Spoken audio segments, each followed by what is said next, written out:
여러분, 미국 역대의 최고 대통령을 뽑으라고 한다면 누구일까요? 미국 사람들한테 앙케이트를 합니다. 그러면 늘 뽑히는 사람이 있습니다. 역대 최고의 대통령. 여러분도 아마 아실 거예요. 누구일까요? 아브라함 링컨입니다. 아브라함 링컨은 미국 사람들이 가장 많이 존경하는 대통령으로 알려져 있습니다. 물론 업적도 훌륭합니다. 노예 해방이라고 하는 전무후무한, 그리고 많은 사람의 인생에 큰 변화를 준 놀라운 업적이 있죠. 노예 해방이라고 하는 업적도 대단한 것이지만 미국 사람들이 아브라함 링컨을 존경하고 따르는 것은 업적 때문만은 아니라고 합니다. 아브라함 링컨의 그 생애 자체가 미국 사람들한테 감동을 주기 때문이라는 것이죠. 여러분도 아시겠지만 아브라함 링컨은 굉장히 불우한 환경에서 태어났습니다. 그렇죠? 아버지가, 어머니가 무학자이십니다. 배움이 없으신 분이세요. 그리고 아버지는 태어날 때 얼마 안 돼서 죽고요. 어머니 역시 이 아브라함 링컨이 9살 때 죽고 맙니다.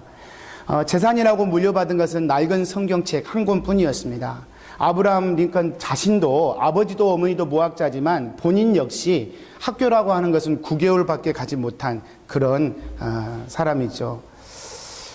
여러분, 이런 불우한 환경, 이런 열악한 환경에서 태어난 아브라함 링컨이요, 인생의 여정도 쉽지 않았습니다.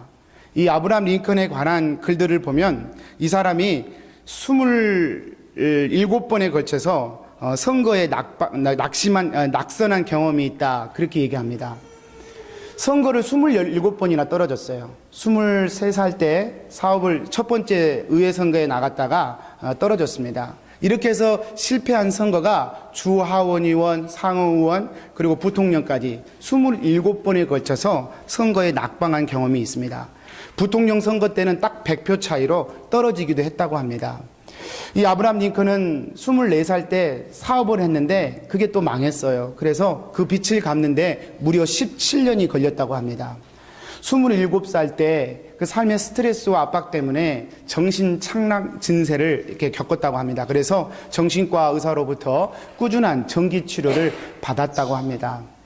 이렇게 어느 구석을 보더라도 아브라함 링컨, 그의 인생 쉽지 않았을 것이다 생각되는데요.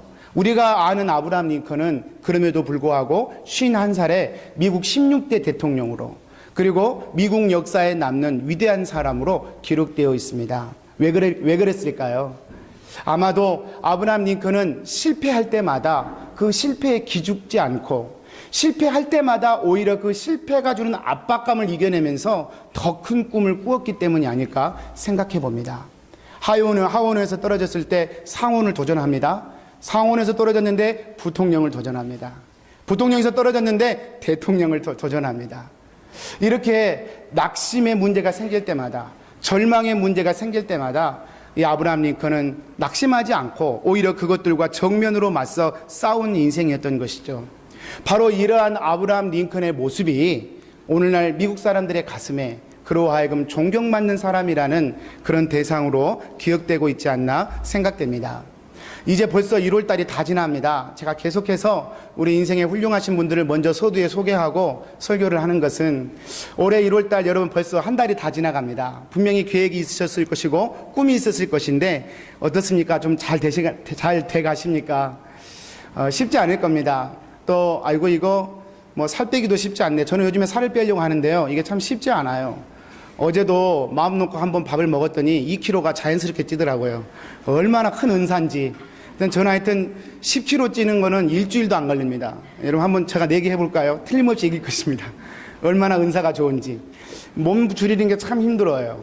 여러분 1월 달에 어떤 계획을 세우셨는지 모르겠습니다. 어쩌면 벌써 한 달도 안 됐지만 야 이거 포기해야 되겠다, 일찍이 또 그런 마음이 드시는 분도 또 계시지 않나 또 생각됩니다. 여러분 그럼에도 불구하고 힘내시게 되길 바랍니다. 낙심하지 마세요. 꺾지 마세요. 인생에 세운 목표와 도전들을 포기하지 마세요. 하나님은 이루라고 그런 것들을 주신 것이지 포기하라고 주신 것들이 아니기 때문에 그렇습니다. 여러분 오늘 말씀을 제가 생각해 보면서 이 아브라함의 링컨을 한번 생각해 본 이유는, 여러분 우리 인생의 꿈과 희망을 이루어가는 인생 여정에서 무엇이 가장 큰 적일까? 여러분 무엇이 우리 인생을 가장 심하게 왜곡시키고 우리를 주저앉히는 역할을 할까 생각해 보게 됩니다. 무엇일까요? 그것은 두려움입니다. 실패에 대한 두려움, 죽음에 대한 두려움, 심지어는 사람들이 나를 거절할 거야 라고 하는 거절에 대한 두려움, 이런저런 두려움들이 우리 인생을 발목 잡습니다. 제가 저희 아이들의 동화책을 읽어주는데요, 동화책에 그런 내용이 있더라고요. 여러분, 나방이 벌보다 크잖아요. 근데 말벌이 나방을 이렇게 잡아서 데리고 간단 말이에요. 어떻게 데려가나 아이들 동화책을 읽어주다가 내용에 보니까 이 나방이, 등치 큰 나방이 벌이 침을 쏩니다. 침을 쏘면 이 침이 나방 안에 들어가면 이 나방이 꼼짝을 못한대요. 살아있는데 움직이지 못한답니다. 움직이지 못한 상태이기 때문에 그 살아있는 상태에서 그대로 말벌이 집어다가 자기 집으로 가져간다는 거예요. 그리고 살아있는 상태에서 그것을 먹이로 먹는다는 것입니다. 분명히 살아있는데 잡혀 먹혀버려요. 독이 그와 같은 것입니다. 저는 우리 인생의 두려움, 나는 안 될 거야, 나는 분명히 거절당할 거야, 나는 실패할 거야 라고 하는 두려움이 마치 이 벌의 독과 같은 그런 역할을 우리 인생 가운데 한다고 생각합니다. 오늘 본문의 야곱이 바로 그런 사람이었습니다. 야곱은 20년 동안 가야 할 곳이 있었어요. 가고 싶은 곳이 있었어요. 근데 용기가 나지 않았습니다. 여러분, 말씀해 보면 원래 이 야곱은 이 삼촌 라반의 집에 이렇게 오랫동안 살 것이라고는 꿈에도 생각하지 못했어요. 27장 44절 45절 말씀 보면 여러분 눈으로만 한번 보십시오. 어머니 리브가가 이 야곱을 삼촌 라반의 집에 오빠 집에 보내면서 그렇게 얘기해요. 며칠 동안만 좀 있어라. 형이 노가 풀리면 내가 너에게 기별할 테니까 그냥 며칠 동안만 기죽은 듯이 있다가 돌아와라. 내가 어찌 두 아들을 잃겠느냐. 그렇게 얘기합니다. 그러니까 애초부터 며칠, 아주 잠시, 마치 쏟아지는 소낙비를 피하듯이 잠깐 피난처로 삼아 갔던 곳이 삼촌 라반의 집이에요. 근데 그 삼촌 라반의 집에서 무려 20년을 이 야곱이 살게 되는 것이죠. 여러분, 왜 집에 가고 싶지 않았겠습니까? 아버지, 어머니가 계시는 곳이고 또 축복을 그렇게 좋아하는 야곱, 그렇게 하나님의 복을 받기 위해서 형까지 속여 먹었던 야곱, 그 축복이 어디에 있어요? 가나안 땅에 있단 말입니다.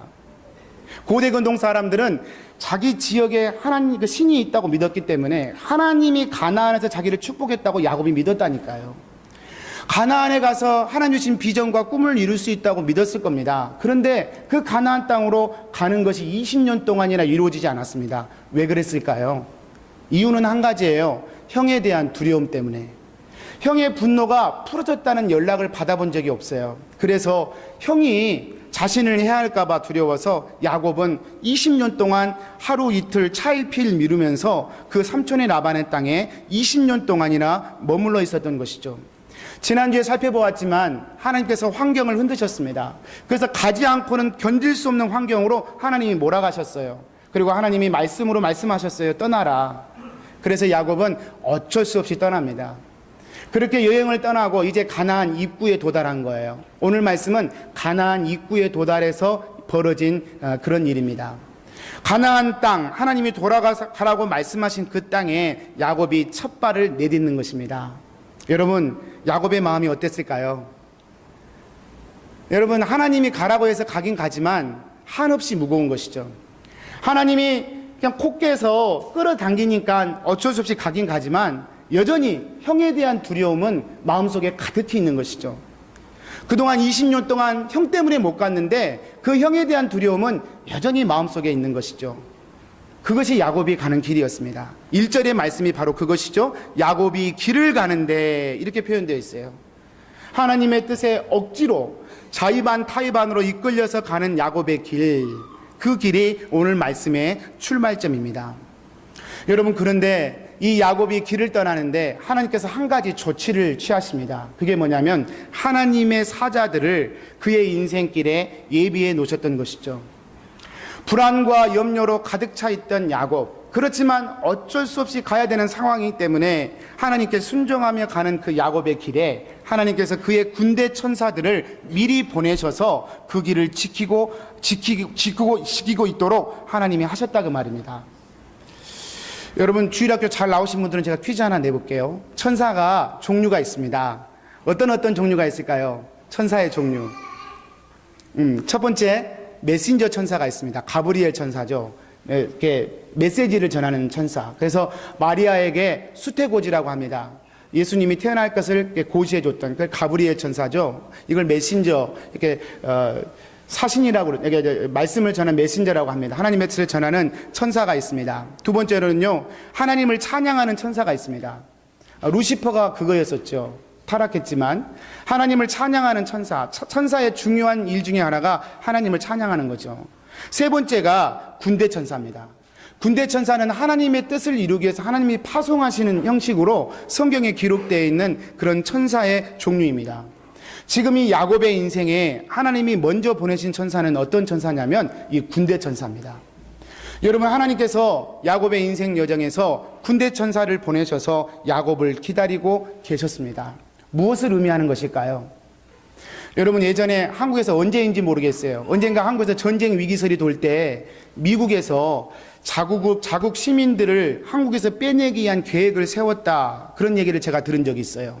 지금도 미국은 전 세계에 어떤 위험한 일이 벌어지면 자국민들을 빼내기 위해서 군대들을 파견할 계획을 갖고 있다고 합니다. 캐나다도 물론 그렇죠. 여러분, 군대를 왜 파견합니까? 위기에서 자기 백성을 지키기 위해서 군대를 파견하는 것입니다. 하나님께서 군대 천사를 왜 보냈을까요? 야곱의 인생길에서, 두려움과 불안으로 가득 차는 야곱의 인생길에서 그를 지키시고 보호하시기 위해서 오늘 군대 천사를 보내고 있는 것입니다.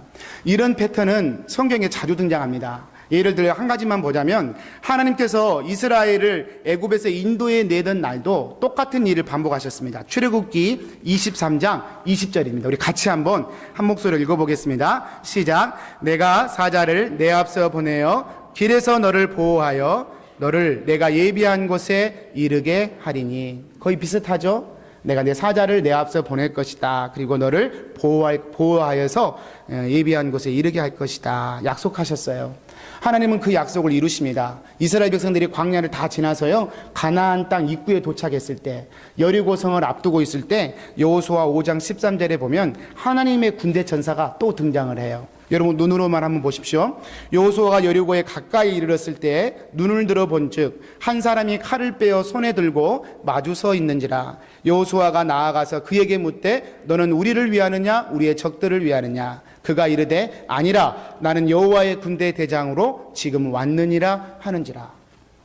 이스라엘 백성을 하나님 불러내셨어요. 그리고 끌고 가셨습니다. 약속하셨습니다. 그리고 그 목적 지점에 이르렀을 때 하나님은 군대를 파송해서 하나님이 지키시고 보호하실 것을 약속하셨어요. 이스라엘에게도 그렇게 하셨고 지금 야곱에게도 그렇게 하고 있는 것입니다. 여러분, 하나님의 백성들에게 하나님이 이와 같이 일하시는 분이심을 여러분 말씀을 통해 저희가 볼 수 있는 것이죠. 야곱은 두려움과 염려에 가득 차 있었지만 이 하나님을 길에서 만나게 됩니다. 용기가 생겼죠. 그래서 야곱은 그 땅을 뭐라고 고백하냐면 마하나임이다, 그렇게 고백합니다. 여러분, 마하나임 혹시 사진에 보이시는지 모르겠어요. 그 땅이 이 땅이에요.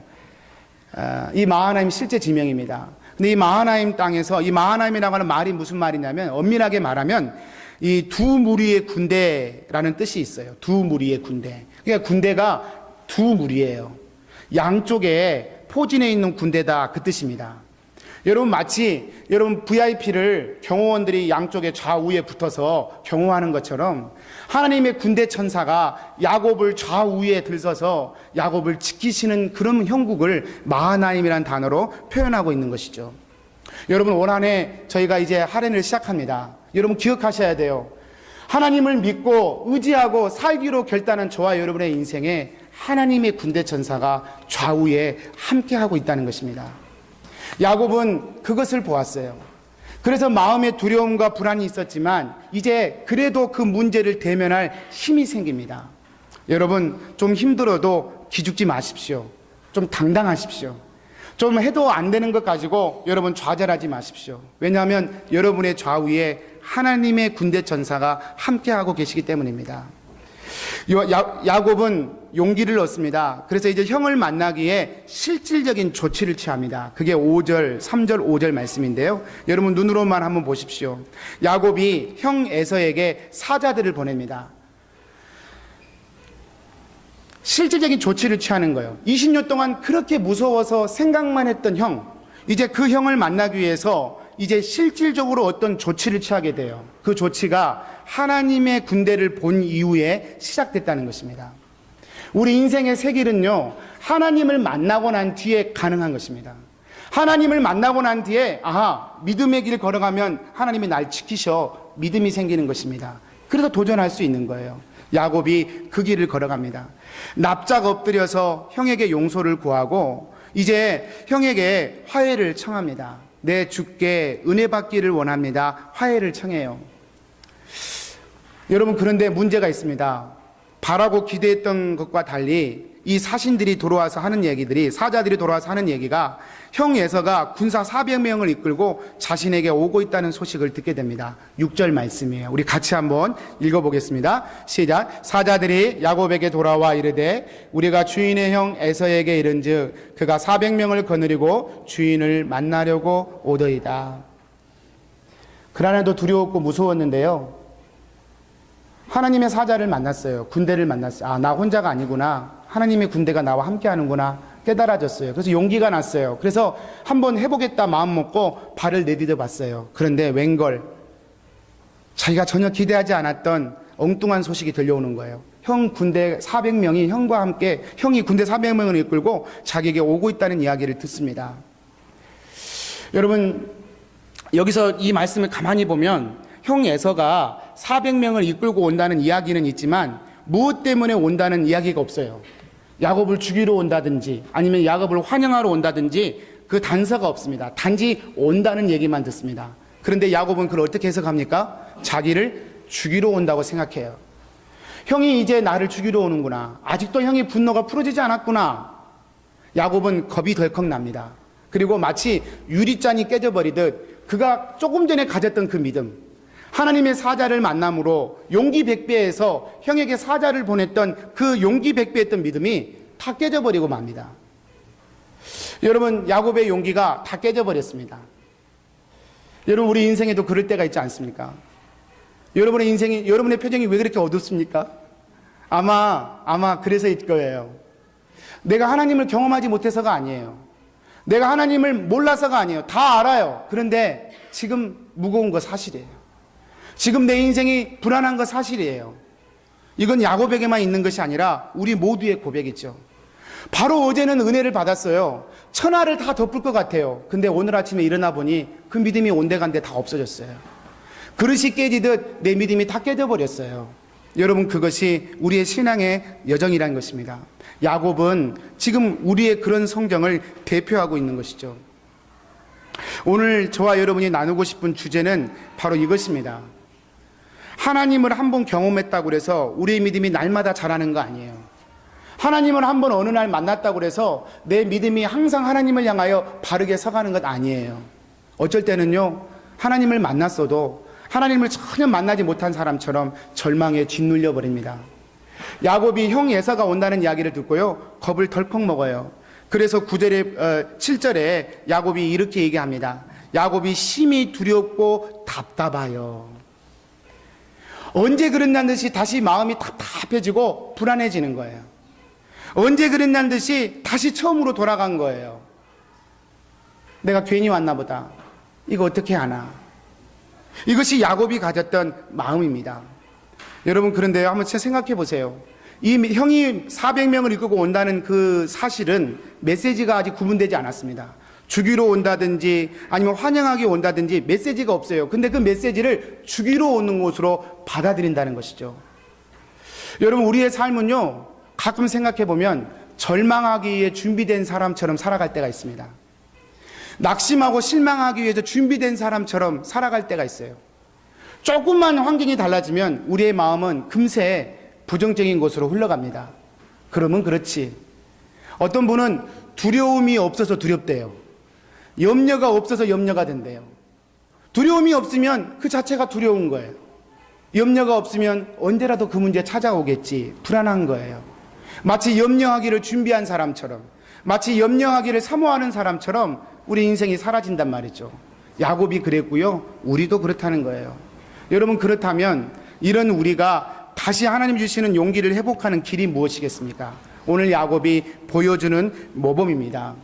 9절 말씀이에요. 우리 같이 한번 읽어보도록 하겠습니다. 9절 시작. 야곱이 또 이르되 내 조부 아브라함의 하나님 내 아버지 이삭의 하나님 여호와여 주께서 전에 내게 명하시기를 내 고향 내 족속에게로 돌아가라 내가 내게 은혜를 베풀리라 하셨나이다. 9절부터 12절까지 야곱의 기도의 내용이 쭉 나옵니다. 그 기도는 다 한 가지였어요. 뭐냐면 하나님 저 아시죠? 우리 할아버지 아시죠? 저희 아버지 아시죠? 그리고 저 알죠? 제게 약속했던 그 약속 하나님 기억하시죠? 하면서 하나님께 약속을 상기시켜 드리는 기도를 지금 야곱이 하고 있습니다. 여러분 우리 인생 가운데 인생의 불안과 염려를 이길 수 있는 길이 뭐냐? 그것은요 다른 거 없어요. 하나님 앞에 다시 나아가는 거예요. 두려움과 염려가 깨진 유리처럼 늘 우리의 삶 앞에 들어오고 우리를 점령하게 됩니다. 그것은 어려운 일이 아니에요. 너무 자연스러운 일이에요. 그럴 때마다 우리가 해야 할 일은 하나님 앞에 엎드려 나아가는 겁니다. 야곱은 방법이 없었어요. 이제는 라반에게 돌아가지도 못해요. 형 예서가 400명을 끌고 온다고 그래요. 그 메시지는 자기를 죽이러 오는 것처럼 느껴져요. 불안과 염려 가운데서 야곱이 할 수 있었던 일은 하나님 앞에 엎드려서 기도하는 거예요. 여러분 야곱이 기도하는 내용을 한번 보십시오. 마치 하나님에게 하나님 저 아시죠? 제게 약속했던 약속 잊지 않으셨죠? 그런 투에 약속을 상기시켜 드리는 기도를 지금 야곱이 하고 있습니다. 여러분 이 야곱의 기도를 하나님이 들으시고 어떤 생각을 했을까요? 아, 야 고맙다 야 내가 깜빡했는데 너를 축복하는데 약속했는데 깜빡했는데 고맙다 야 이랬을까요? 그럴 리가요. 하나님은 처음부터 야곱에게 향하신 약속을 잊지 않으셨을 것입니다. 처음부터 야곱을 선택하시고 붙드시고 그의 인생을 이끌기로 하신 하나님의 약속은 변경되지 않았어요. 이사야 44장 1절에서 3절 말씀입니다. 제가 읽어볼 테니까 여러분 한번 들어보십시오. 나의 종 야곱 나의 택한 이스라엘아 이제 들으라. 너를 만들고 너를 모태에서부터 지어낸 너를 도와줄 여호와가 이같이 말하노라. 야곱에 대해서 뭐라고 얘기하냐면 너를 모태에서부터 엄마 뱃속에서 막 만들어지는 그 시점부터 내가 너를 알았고 내가 너를 지었다. 내가 너를 선택했다 말씀하신단 말이에요. 야곱이 자기 자신을 인식하지 못하던 순간도 하나님은 야곱을 아셨고 야곱을 선택하셨고 부르셨다 그 말이에요. 그런데 야곱이 하나님이 야곱을 향한 그 약속을 잊으시겠습니까? 그럴 리가요. 그러면 여러분 우리가 힘들고 어려울 때 기도를 하게 되는데 그 기도에 대한 특성을 한 가지 엿볼 수 있습니다. 여러분 우리가 하나님의 말씀을 붙들고 언약을 붙들고 기도할 때요 그 언약은 하나님을 향하여 하나님이 잊어먹어서 하나님께 언약을 상기시켜 드리기 위해서 그런 언약을 구하는 것이 아니라 알고 보면 야곱 자신을 위한 언약 기도였음을 보게 돼요. 언약을 잊어먹은 사람이 누구예요? 하나님이 아니에요. 야곱 자신이에요. 자신에게 약속하셨던 하나님의 약속을 까먹은 사람은 야곱 자신입니다. 그래서 야곱이 언약 기도를 하면서 하나님은 그대로 계세요. 근데 나의 마음이 바꿔지는 거예요. 하나님 나를 축복하기로 하셨지 않습니까? 기도하면서 하나님을 회복하고 나니까 하나님의 약속이 자신의 마음에 부어지는 것이죠. 이게 기도의 능력이에요. 지난주 칼럼에 여러분 혹시 기억나신지 모르겠어요. 젊은 엄마가 아이를 데리고 슈퍼마켓에 갔는데 이 딸이 계속 우는 거예요. 울고 보채는 것입니다. 그래서 이 엄마가 이 딸에게 사라, calm down, calm down, control yourself 하면서 화를 냅니다. 그래도 이 딸이 계속 짜증을 내면서 화를 내요. 옆에 있던 점원이 보다 못해서 이 아주머니를 돕기 위해서 꼬마에게 얘기합니다. 사라, 화수롱, 뭐가 잘못됐니? 내가 뭘 도와줄까? 그렇게 묻습니다. 그때 어머니가 젊은 엄마가 얘기해요. 아니요, 사라는 얘 이름이 아니라 제 이름이에요. 그러더랍니다. 컨트롤 해야 되는 것은 아이가 아니라 자기 자신이었죠. 여러분 인생의 문이 어떻게 열리는지를 보여주는 이 엄마는 그 핵심을 알았다고 생각합니다.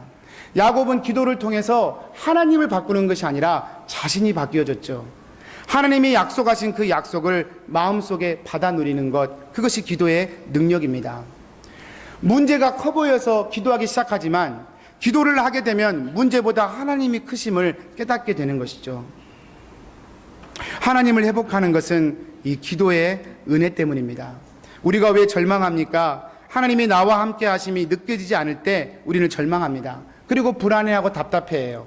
여러분 그때는 하나님 앞에 다시 나오셔야 할 때입니다. 저희 성경 공부할 때 유기성 목사님의 교재에 이 기도에 대한 이런 언급이 있습니다. 제가 한번 그대로 읽어드려 보겠습니다. 기도에도 때가 있습니다.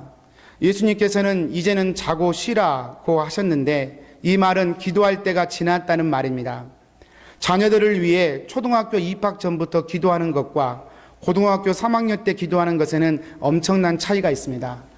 문제아가 되기 전에 기도하는 것과 문제아가 된 이후에 기도하는 것은 분명히 다릅니다. 조금 힘들고 피곤하더라도 기도 생활에 힘써야 합니다. 그것이 영적으로 무장하는 길이요 시험을 예방할 수 있는 길이기 때문입니다. 고3 때 기도하는 것과 초등학교 기도하는 것이 다르다는 거예요. 기도에는 때가 있다는 것입니다. 내 인생이 어둡고 칙칙할 때, 두려움이 있을 때, 그때는 하나님이 나를 기도의 자리로 부르시는 거예요. 우리 청년들에게 좀 맞춰서 얘기하자면 남자친구를 만나기 전에 기도하는 것과 만난 후에 기도하는 게 다르다는 거예요. 만난 후에 기도해서 어쩌시려고요? 이미 만나버렸는데. 결혼 전에 기도하는 것과 결혼 후에 기도하는 건 다른 거라고요. 이미 결혼했는데 어쩌시려고요? 바뀌지도 못하고 바꾸지도 못하고. 결혼하기 전에 기도해야 할 기도가 있다는 것입니다.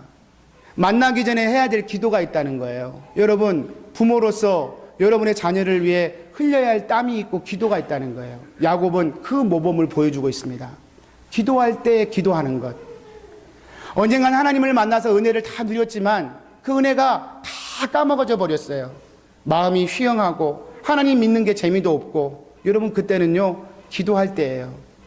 가슴을 치며 기도할 때예요. 내가 왜 사는지, 무엇 때문에 사는지 인생의 방향이 안 보일 때, 그때는 기도할 때예요. 야곱은 그 모범을 우리에게 보여주고 있습니다. 11절입니다. 제가 읽어볼 테니까 눈으로 한번 보십시오. 야곱은 자신의 두려움의 실체를 이 기도를 통하여 토해냅니다. 내가 주께 간구하오니 내 형의 손에서, 에서의 손에서 나를 건져내시옵소서. 내가 그를 두려워함은 그가 와서 나와 내 처자들을 칠까 겁이 나기 때문이다. 지난 20년 동안 꽉 묻어놨던, 남에게 말 못했던 두려움의 실체, 하나님 앞에 지금 드러나고 있어요. 야곱이 정말로 두려웠던 것은 형이었어요. 이 형 때문에 늘 마음이 무거웠어요. 그리고 이 형 때문에 지금도 다 깨져버렸어요. 은혜마저. 그 아픔을 하나님께 다 드러내고 있습니다. 여러분, 기도의 은혜가 뭐냐면요, 아프면 아프다고 말할 수 있다는 거예요. 두려우면 두렵다고 하나님께 말할 수 있다는 거예요. 하나님, 저 힘들어요. 저 감당하기 너무 힘들어요. 그렇게 말할 수 있다는 거예요. 하나님은 그 기도를 들으십니다. 이제 설교가 다 맞춰갑니다. 조금만 하고 여러분 집중해 주십시오. 두려우면 두렵다고 하나님께 말씀드렸어요. 그러면서 자신의 인생을 붙들어 주셨던 그 하나님을 기도를 통해 야곱은 다시 영혼에 회복하고 있는 기도를 드리고 있습니다. 이 야곱의 기도를 하나님이 들으셔요. 33장 4절에 보면 에서와 야곱이 드디어 만납니다. 에서가 달려와서 그를 맞이하여 안고 목을 어긋맞추어 그와 입맞추고 서로 우니라. 드디어 그 아픔이 해결돼요. 지난 20년 동안 야곱의 인생을 그렇게 왜곡시켰고 두렵게 만들었던 그 형과의 만남, 드디어 풀어집니다. 형제가 얼싸안고 목을 맞추고 입 맞추고 서로 흐느끼어 울면서 화해하게 되는 일이 벌어지는 거예요. 여러분, 이것이 기도의 능력입니다. 말씀을 정리합니다. 사랑하는 여러분, 올 한 해 순간순간마다 우리가 기도를 통하여 하나님의 은혜를 회복해 갔으면 좋겠어요. 안다고 은혜가 저절로 오는 거 아닙니다. 안다고 하나님의 은혜가 저절로 풀어지는 것도 아닙니다. 아픔의 순간에 우리가 해야 할 일은 하나님 앞에 무릎 꿇어 기도하는 거예요. 하나님의 군대가 나와 함께 하심도 기도할 때 보일 수 있는 것입니다. 올 한 해도 그런 한 해가 되시기를 주님의 이름으로 축복합니다. 기도하겠습니다.